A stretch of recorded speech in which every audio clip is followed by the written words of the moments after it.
The effect was exactly what the powers that be wanted.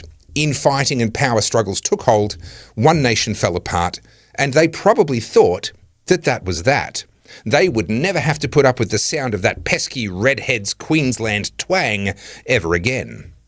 But then matters began to spiral. Lost the civil case, Pauline and her senior party executives were referred for criminal prosecution.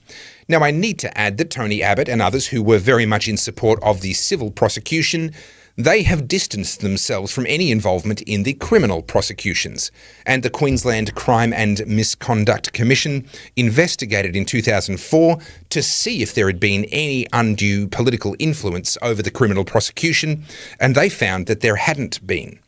However, it must also be said that the criminal prosecution was a direct consequence of this Liberal power broker-backed civil prosecution of their most direct political threat at the time.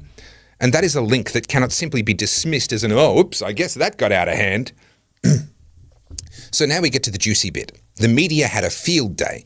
See, if the party should never have been registered, then they should never have received electoral funding.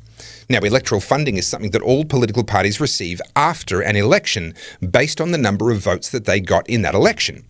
So after a strong showing at the Queensland state election, One Nation received $500,000 in this perfectly legal and normal electoral funding that the Liberal and Labor and Nationals and Greens parties all received as well.